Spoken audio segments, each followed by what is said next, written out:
Halo Sobat Pemilia, Assalamualaikum warahmatullahi wabarakatuh. Shalom, Om Swastiastu, Namo Buddhaya, Salam Kebajikan, Salam Rahayu, Rahayu, Rahayu.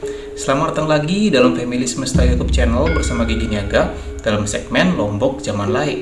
Dalam rangka memperingati HUT Republik Indonesia ke-76, kali ini saya akan sharingkan ke Sobat Pemilia tentang kisah perjuangan rakyat Lombok melawan penjajahan Belanda. Namun sebelumnya, dukung terus channel ini dengan klik tombol subscribe dan nyalakan loncengnya agar channel ini dapat terus berkembang dan Sobat Pemilia tetap mendapat update video-video terbaru dari channel ini. Belanda memulai pengaruhnya di Pulau Lombok pada tahun 1894. Ketika itu, mereka bekerja sama dengan masyarakat Sasak Timur untuk menumbangkan kerajaan Mataram Selaparang yang telah terlebih dahulu menguasai Pulau Lombok. Namun, alih-alih memberikan kekuasaan kepada masyarakat Sasak untuk memerintah daerahnya sendiri, Belanda justru menggantikan kerajaan Mataram Selaparang menjadi penguasa baru di Pulau Lombok. Tetapi dari Perang 1894, Belanda mendapatkan pelajaran yang berharga bahwa jika masyarakat Lombok bersatu, jangankan mereka yang baru memulai memerintah. Dinasti Karangasem yang telah menguasai Pulau Lombok hampir 2 abad pun digoyahkan. Oleh karena itu, mereka menggunakan strategi yang telah berhasil di seantero Nusantara, yaitu politik adu domba atau divide et impera. Mereka memecah belah antar golongan di masyarakat Lombok, yaitu antara golongan bangsawan dengan golongan rakyat biasa atau kaum tani. Belanda lebih menganak-emaskan kaum bangsawan, dalam hal ini adalah kepala distrik dibandingkan dengan masyarakat biasa, sehingga para kepala distrik cenderung lebih membela dan memihak kepada Belanda ketimbang masyarakatnya sendiri. Di samping itu, Belanda juga menarik pajak yang sangat mencekik masyarakat kecil saat itu. Hal inilah yang memicu masyarakat Lombok untuk angkat senjata melawan penindasan yang dilakukan oleh Belanda dan antek-anteknya. Inilah 5 kisah dari sekian banyak perlawanan rakyat Lombok terhadap penjajahan Belanda. Video ini saya persembahkan untuk para pejuang rakyat yang telah mendedikasikan hidupnya untuk kemerdekaan yang kita nikmati saat ini. Let's check it out.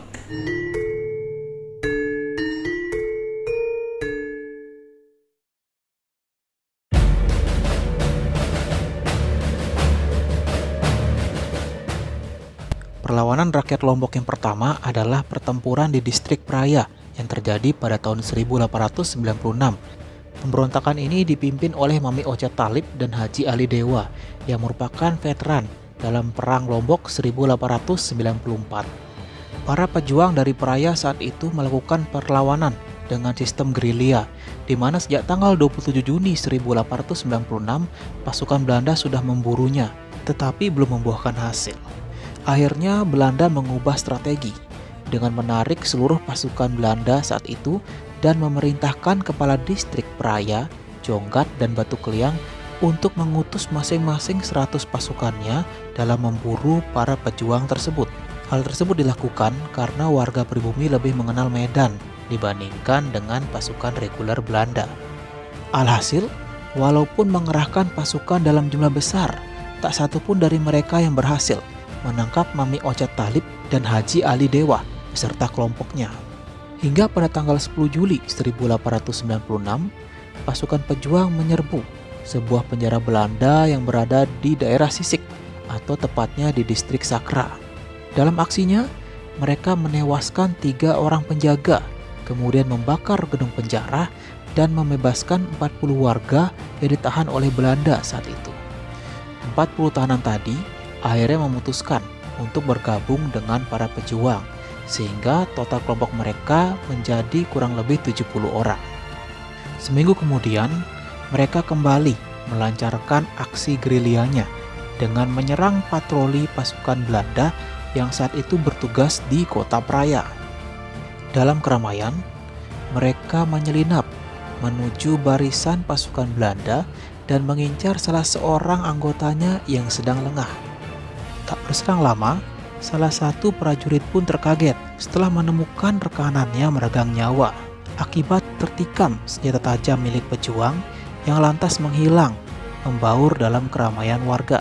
Hal ini semakin membuat pasukan Belanda emosi Mereka mencurigai kepala distrik Praia melindungi para pejuang tersebut. Pihak Belanda akhirnya mendatangkan pasukan tambahan sebanyak 200 personel dan mengancam akan merobohkan semua tembok-tembok di kota Praia. Untuk itu pihak Belanda menuntut kepala distrik Praia, yaitu Mamik Bangkol dan Mamik Sapian, untuk memberikan informasi lebih detail tentang para pejuang tersebut. Setelah mendapatkan banyak informasi, akhirnya pasukan Belanda melakukan razia mendadak di kota Praia yang mengakibatkan seorang pejuang gugur, 3 luka-luka, dan 89 lainnya ditangkap. Agar tidak diselamatkan oleh para pejuang yang masih bergerilya, 89 tawanan tadi akhirnya ditahan dalam penjara Belanda yang berlokasi di Buleleng, Bali. Untungnya dalam razia tersebut, pimpinan para pejuang yaitu Mamik Ocet Talib dan Haji Ali Dewa berhasil lolos ke dalam hutan yang terletak di antara kota Praia dengan desa Batu Keliang untuk kembali membangun kekuatan pasukan pejuang. Pada tanggal 12 Agustus 1896, pasukan pejuang kembali menyerang kota Praia. Namun sayangnya, rencana ini telah diketahui oleh kepala distrik Praia yaitu Mamik Bangkol melalui mata-mata yang diutusnya dan kemudian melaporkan hal tersebut kepada Belanda. Akhirnya, rencana ini gagal total. Pasukan pejuang disergap oleh tentara Belanda yang menyebabkan 8 anggotanya pun gugur, sehingga mereka memutuskan untuk mundur kembali ke dalam hutan. Berselang 2 hari kemudian, pasukan pejuang menuju ke desa Batu Keliang untuk menyerang kediaman kepala distrik Batu Keliang saat itu, yaitu Mamik Ginawang yang dianggap antek Belanda. Rumahnya pun dibakar dan 6 pengikutnya terbunuh. Tetapi Mamik Ginawang berhasil lolos dari kejadian tersebut. Bermaksud untuk melindungi kaki tangannya, yaitu para kepala distrik yang mulai diincar oleh para pejuang, akhirnya pasukan Belanda ditugaskan untuk masuk ke dalam hutan menyerbu tempat persembunyian para pejuang saat itu. Namun naas, pada tanggal 16 Agustus 1896, salah satu patroli pasukan Belanda yang terdiri dari 21 personel disergap oleh pasukan pejuang. Selama 3 jam kontak senjata, pasukan Belanda semakin terdesak, di mana mereka kehilangan 8 personelnya, 3 diantaranya tewas. Namun sayangnya, pasukan patroli Belanda lainnya pun datang untuk membantu, sehingga pasukan pejuang terpaksa mundur dengan meninggalkan 4 anggotanya yang gugur di lokasi pertempuran. Hingga 20 Agustus 1896, pasukan Belanda terus melakukan patroli-patroli di sekitar hutan tempat persembunyian para pejuang. Orang-orang yang dicurigai terlibat dalam pemberontakan pun ditangkap oleh pihak Belanda. Sebanyak 55 orang yang berasal dari kota Praia dan dusun-dusun kecil di sekitarnya berhasil diciduk. 4 hari setelahnya, untuk membalas apa yang telah dilakukan oleh pihak Belanda, pasukan pejuang kembali menyerang kota Praia. Namun lagi-lagi, rencana mereka telah diketahui oleh Belanda melalui antek-anteknya. Belanda pun telah mengantisipasi rencana serangan ini, di mana mereka berhasil memukul mundur pasukan pejuang dan menewaskan 9 diantaranya, sedangkan pasukan Belanda hanya kehilangan 2 personelnya. Pertempuran pamungkas terjadi pada tanggal 7 September 1896, di mana Belanda berhasil mendapatkan informasi tentang lokasi persembunyian para pejuang di dalam hutan. Serangan besar-besaran dan mendadak pun dilakukan oleh pasukan Belanda yang menyebabkan 12 pejuang gugur di lokasi pertempuran. Salah satunya adalah Mamik Ocet Talib yang merupakan pimpinan para pejuang saat itu. Pimpinan lainnya, yaitu Haji Ali Dewa, berhasil lolos bersama sisa pasukannya.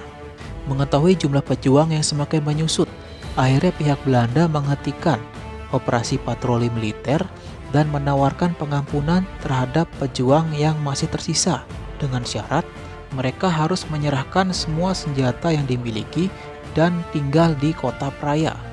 Karena keadaannya yang semakin terpuruk, akhirnya Haji Ali Dewa bersama 85 anggota pejuang lainnya menyerahkan diri dan menjadi tahanan kota di Praia.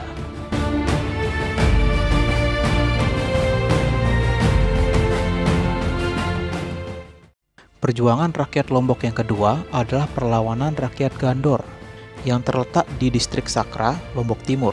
Hal ini dipicu oleh kedatangan pejabat Belanda ke desa Gandor untuk menagih keterlambatan pembayaran pajak tanah dan menuntut harus dilunasi dalam beberapa hari ke depan. Beban pajak yang terlalu memberatkan warga desa Gandor dianggap merupakan suatu pemerasan yang dilakukan oleh pemerintah Hindia Belanda pada mereka.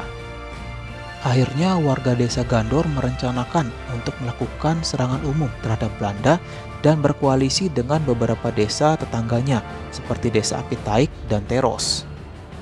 Ribuan massa pun berhasil dihimpun dan kemudian mereka maju ke daerah Sisik untuk menyerang komplek kantor pemerintahan Hindia Belanda yang berada di distrik Sakra. Para pegawai Belanda pun panik menyaksikan ribuan warga datang mengepung tempat mereka bekerja dan beberapa di antaranya terjebak di dalam komplek perkantoran tersebut. Namun, aksi warga desa tersebut berhasil ditahan oleh 50 personel polisi Belanda yang saat itu berada di lokasi dengan menembaki warga menggunakan senapan sepanjang malam.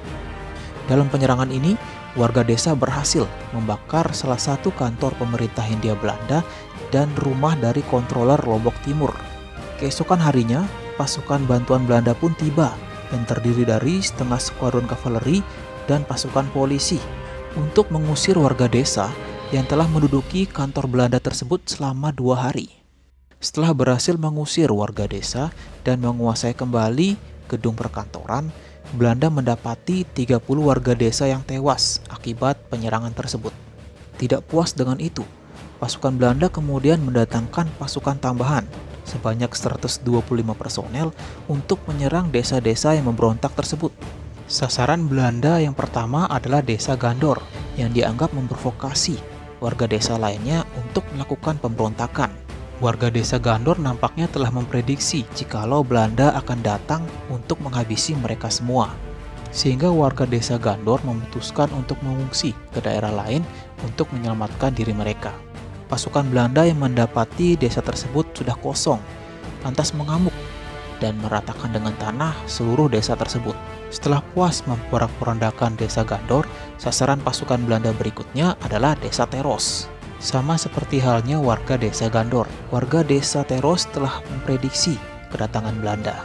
Tetapi mereka tetap tinggal di desanya dan mengibarkan bendera putih, tanda menyerah. Namun pasukan Belanda yang datang dengan niat membalas dendam tidak hanya menahan para pimpinan pemberontak. Mereka pun mengamuk dengan merusak perabot, membunuh ternak, dan merampok barang-barang berharga milik warga. Warga desa yang ketakutan dan tidak berdaya hanya bisa menyaksikan dalam diam kejahatan yang dilakukan oleh pasukan Belanda tersebut. Setelah itu, pasukan Belanda menuju ke target terakhir mereka, yaitu desa Apitaik.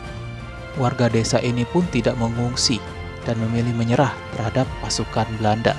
Mereka hanya bisa pasrah menyaksikan pimpinan mereka diciduk dan barang-barang berharga mereka diboyong oleh pasukan Belanda. Dalam operasi penyergapan yang dilakukan pasukan Belanda terhadap 3 desa tadi, mereka berhasil menawan 23 warga yang dianggap provokator dalam pemberontakan tersebut. Salah satunya adalah Lalu Badil yang berasal dari desa Teros. Kelak ia akan menjadi salah satu tokoh pemberontakan rakyat Lombok lainnya terhadap penjajahan Belanda. Setelah kejadian tersebut, Belanda khawatir akan terjadi pemberontakan rakyat Lombok yang lebih besar di kemudian hari, sehingga mereka berpura-pura melakukan itikat baik dengan mengganti kerugian yang diderita oleh warga desa Teros dan desa Apitaik, kecuali warga desa Gandor yang dianggap mereka adalah provokator dalam pemberontakan dan menunggak dalam pembayaran pajak.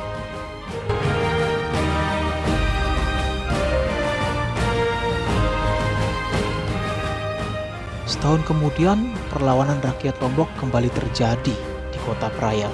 Kali ini dipimpin oleh warga desa Teros yang terlibat dalam pemberontakan dan pembakaran kantor pemerintah Hindia Belanda di distrik Sakra. Ialah seorang bangsawan Sasak bernama Lalu Badil. Sebelumnya ia menekam dalam penjara Belanda di daerah Sisik dan diganjar hukuman 15 tahun kerja paksa atas perbuatannya. Pada satu kesempatan, ia berhasil melarikan diri dari penjara tersebut dan kembali ke desa asalnya, yaitu Desa Teros. Karena merupakan tokoh masyarakat, warga desa pun melindunginya. Hingga beberapa bulan kemudian, polisi Belanda berhasil mengendus lokasi persembunyian buronan nomor 1 tersebut, yang ternyata tidak jauh dari distrik Sakra. Hingga kemudian diutuslah 3 personel polisi Belanda untuk menahan Lalu Badil. Tidak diam saja, ia pun melakukan perlawanan yang menyebabkan salah seorang personel polisi tersebut meregang nyawa dengan kondisi kepala terpenggal akibat tertebas kelewang di tangannya. Ia pun berhasil lolos dari penangkapan tersebut dan kabur ke distrik Praia. Dari sinilah ia mulai merekrut anggota pemberontak dan berhasil mengumpulkan kurang lebih 30 anggota. Beberapa bulan kemudian, ia melancarkan aksinya dengan menyerang penjara Belanda yang ada di kota Praia dengan tujuan untuk membebaskan warga yang ditahan Belanda saat itu. Ia pun berhasil membebaskan semua tawanan, kemudian membakar penjara dan menewaskan 2 penjaga yang saat itu berusaha menghalanginya. Dari aksinya tersebut, akhirnya Lalu Badil banyak memperoleh anggota baru dari para tawanan yang menaruh simpati terhadap gerakan yang dilakukannya. Seminggu kemudian, kelompok ini kembali melancarkan aksi anti Belandanya dengan menyerang proyek pembuatan jalan yang diprakarsai oleh pemerintah Hindia Belanda. Penyerangan tersebut mengakibatkan 3 buruh dan 1 mandor asal Jawa terbunuh, sehingga pekerja lainnya tidak berani untuk melanjutkan proyek tersebut. Untuk mengatasi aksi teror yang terus dilancarkan oleh kelompok Lalu Badil, akhirnya pasukan Belanda mengutus 150 personelnya untuk menyerbu markas pemberontak di desa Batu Menek.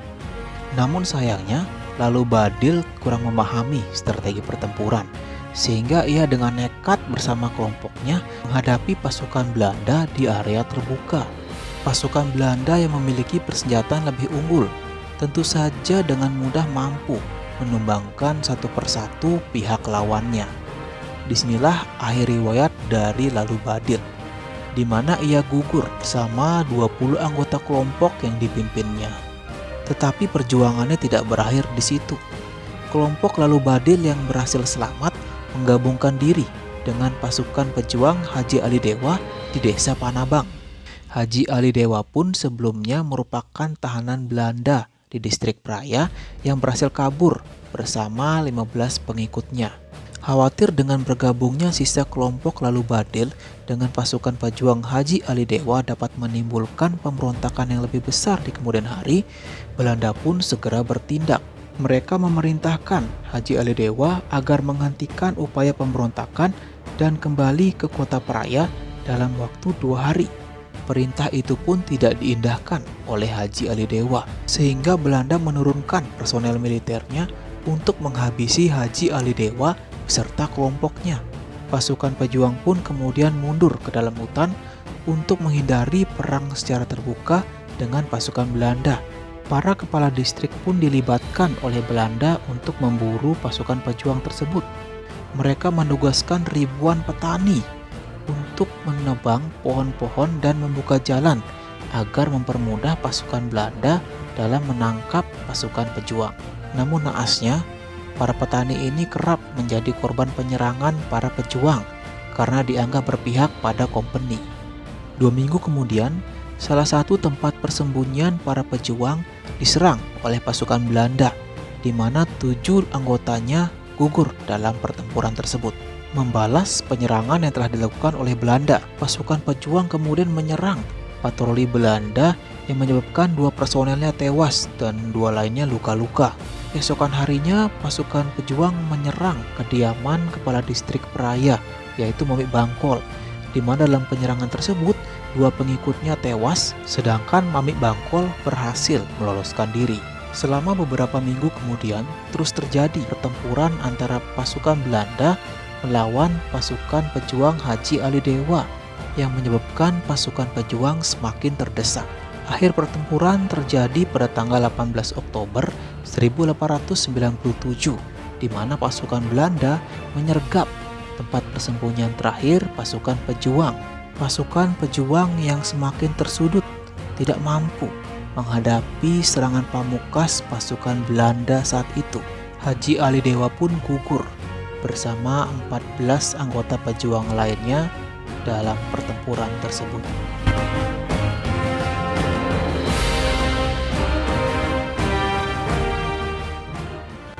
Perlawanan rakyat Lombok berikutnya adalah Amuk Sesele yang terjadi pada tahun 1897. Saking dramatisnya, kisah heroik warga Sesele ini sampai diliput oleh beberapa media Hindia Belanda saat itu. Beban pajak yang terlalu menyiksa menjadi penyebab awal dimulainya perlawanan ini. Seperti biasa, Belanda akan datang mengancam setiap desa yang menolak patuh kepadanya. Mereka menugaskan 2 orang inspektur bersama beberapa prajurit dan seorang juru tulis untuk menagih tunggakan pajak yang belum dibayar oleh warga desa Sesele. Beberapa hari sebelumnya, pasukan Belanda telah mendapatkan informasi dari seorang mata-matanya bahwa ada potensi perlawanan dari warga desa tersebut, tetapi mereka menganggap enteng hal itu dengan hanya mengutus beberapa personel saja.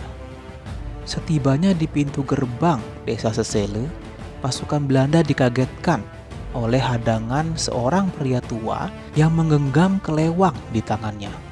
Kemudian seorang prajurit Belanda memerintahkan lelaki tua itu untuk menyerahkan senjata yang ada di tangannya. Namun tiba-tiba saja sekelompok warga lainnya berdatangan. Warga desa telah mengetahui maksud kedatangan prajurit Belanda tersebut dan dengan tegas mengatakan bahwa mereka tidak akan pernah lagi membayar pajak untuk kompeni.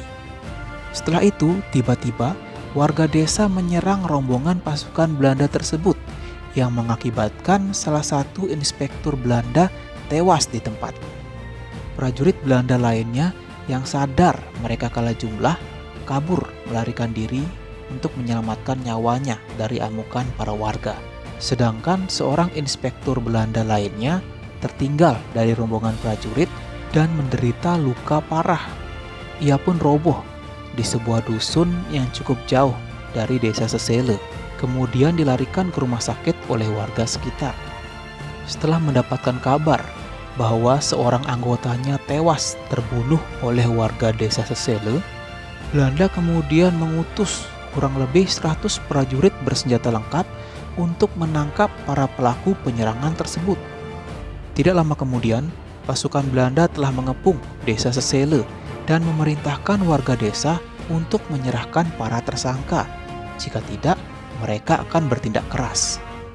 Tiba-tiba, seorang haji pun melompat dari kerumunan warga dan kemudian berlari menuju barikade pasukan Belanda, bermaksud membela diri. Pasukan Belanda pun menembak lelaki tua tersebut hingga meninggal di tempat. Hal ini memancing reaksi warga lainnya untuk berlari menyerang pasukan Belanda. Hujanan pelor panas pun menembus tubuh mereka hingga membuatnya terjatuh dan menghembuskan nafas untuk terakhir kalinya. Dalam surat kabar Hindia Belanda disebutkan sebanyak 25 orang warga desa gugur dalam aksi heroik tersebut. Sayangnya, tidak semua identitas dari para pejuang rakyat tersebut yang dilaporkan.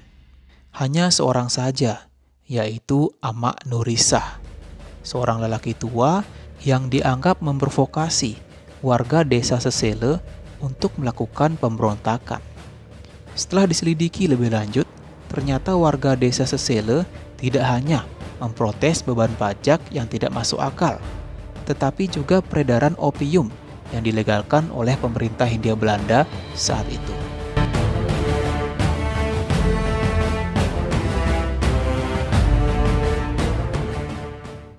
Kisah perlawanan rakyat Lombok yang terakhir adalah pertempuran di desa Bukit Limbungan. Perlawanan ini berawal ketika Kepala Distrik Pringgabaya, Lalu Ayub, melaporkan ke pejabat Belanda yang berkedudukan di Kota Selong terkait kasus warga desa Bukit Limbungan yang menolak untuk membayar pajak tanah dan melakukan kerja kurve. Pejabat Belanda yang tidak mau tahu memerintahkan kepala distrik tersebut untuk memanggil pimpinan desa Bukit Limbungan menghadap kepadanya. Kepala distrik Pringgabaya tersebut kemudian mengirimkan surat melalui utusannya kepada pimpinan desa Bukit Limbungan, yaitu Ratnayu dan Murtasih. Setelah menerima dan membaca surat tersebut dengan teliti, dua pimpinan desa Bukit Limbungan ini mulai curiga bahwa mereka akan dijebak dan ditangkap oleh polisi Belanda. Dengan hati yang kesal, mereka menyampaikan kepada utusan yang membawa surat tersebut bahwa desa Bukit Limbungan tidak lagi berada di bawah wewenang kepala distrik Pringgabaya. Kurir tersebut akhirnya melangkah kembali menuju distrik Pringgabaya untuk menyampaikan pernyataan yang disampaikan warga desa kepada Lalu Ayub. Di samping itu, karena kerap diperlakukan semena-mena oleh kepala distrik Pringgabaya, pimpinan desa Bukit Limbungan pun tidak terima dan merencanakan melakukan penyerangan ke kediaman kepala distrik tersebut. Keesokan harinya pada dini hari, 150 warga desa Bukit Limbungan yang bersenjatakan kelewang, keris, tombak, dan senapan tiba di Pringgabaya untuk melancarkan misinya. Mengetahui hal tersebut, Lalu Ayub kemudian bergegas menginformasikan kepada warga untuk berkumpul menghadapi serangan yang akan tiba. Tetapi nampaknya tidak hanya kalangan warga desa Bukit Limbungan yang membenci Lalu Ayub. Warga distrik Pringgabaya pun, khususnya kaum tani, memendam hal yang sama. Mereka enggan mengorbankan nyawa untuk kepentingan kepala distrik mereka dan hanya akan menonton apapun yang terjadi pada Lalu Ayub. Sehingga saat itu, kediaman kepala distrik Pringgabaya hanya dijaga 35 orang anggota perwangsa atau bangsawan dari Pringgabaya saja. Tidak lama kemudian, pertempuran pun terjadi antara warga desa Bukit Limbungan melawan warga distrik Pringgabaya. Satu persatu, korban pun berjatuhan dari kedua belah pihak. Hingga akhirnya, para bangsawan Pringgabaya tidak mampu menahan serangan yang dilakukan oleh warga desa Bukit Limbungan dan mundur ke kediaman Lalu Ayub yang telah dibentengi. Mereka pun terkepung oleh warga desa Bukit Limbungan yang terus mengamuk dan menyerang mereka. Di samping itu, warga desa Bukit Limbungan juga membujuk kaum tani Pringgabaya untuk bergabung bersama mereka menjatuhkan Lalu Ayub. Tentu saja hal ini membuat keringat dingin Lalu Ayub dan sisa pasukannya tambah menjadi-jadi. Sayangnya, berita penyerangan ini sampai ke telinga pejabat Hindia Belanda di kota Selong. Keesokan harinya, mereka pun mengutus sejumlah pasukan untuk menyelamatkan Lalu Ayub yang terjebak dalam kepungan massa. Setibanya pasukan Belanda di distrik Pringgabaya, pertempuran sengit pun tak terhindarkan. Warga desa Bukit Limbungan yang kalah senjata akhirnya berhasil dipukul mundur oleh pasukan Belanda saat itu. Mereka pun kembali ke desa dan bersiap jikalau Belanda melancarkan serangan balasan. Nasib miris dialami oleh warga distrik Pringgabaya yang saat itu menolak untuk membantu kepala distrik mereka. Mereka ditahan oleh polisi Belanda karena dianggap gagal melindungi tuan mereka. Sore harinya, sesuai dengan prediksi warga desa Bukit Limbungan, pasukan Belanda pun mendatangi desa mereka. Pertempuran sengit pun terjadi, di mana akhirnya Belanda memutuskan untuk mundur ke kota Selong karena merasa kalah jumlah dengan warga desa Bukit Limbungan. Belanda pun meminta tambahan pasukan dari Mataram untuk membalas kekalahan mereka sebelumnya. Setibanya bala bantuan dari Mataram, pasukan Belanda kembali menggempur desa Bukit Limbungan untuk membalas dendam. Kali ini warga desa tidak mampu menahan serangan yang dilakukan oleh pasukan Belanda. 26 warga desa pun gugur dan 60 warga lainnya termasuk salah satu pimpinan desa yaitu Murtasih berhasil ditahan oleh Belanda. Sedangkan Ratnayu, pimpinan warga desa lainnya berhasil meloloskan diri bersama 20 warga. Setelah berhasil memenangkan pertempuran, pasukan Belanda lantas kemudian meratakan seluruh desa dengan tanah. Sebulan kemudian, para tawanan pun dijatuhi hukuman oleh pengadilan Hindia Belanda, di mana warga distrik Pringgabaya yang dinilai gagal melindungi tuannya dijatuhi hukuman 2 bulan kerja paksa. Sedangkan warga desa Bukit Limbungan diganjar 6 bulan hukuman kerja paksa. Lantas bagaimana nasib dua pimpinan desa Bukit Limbungan? Ratnayu, yang sempat berhasil meloloskan diri, akhirnya pun tertangkap oleh pasukan Belanda. Mereka berdua divonis hukuman mati dan berakhir di tiang gantungan. Ya, Sobat Pemilia, itu tadi 5 kisah perlawanan rakyat Lombok terhadap penjajahan Belanda. Dari video tadi, kita dapat pelajaran bahwa persatuan merupakan salah satu kunci dari keutuhan negeri. Jika kita dipecah belah, maka bangsa asing dengan mudah bermain atas kepentingannya. Ya, Sobat Pemilia, semoga video tadi bermanfaat untuk kalian. Jangan lupa dukung terus channel ini dengan klik subscribe dan nyalakan loncengnya, serta klik tombol like dan komen jika kalian suka dengan video ini. Terima kasih sudah menonton sampai akhir. Sampai jumpa lagi dalam video berikutnya. Tetap jaga kesehatan dan assalamualaikum warahmatullahi wabarakatuh. Shalom, Om Santi Santi Santi, Sadu Sadu Sadu, Salam Rahayu. Merdeka!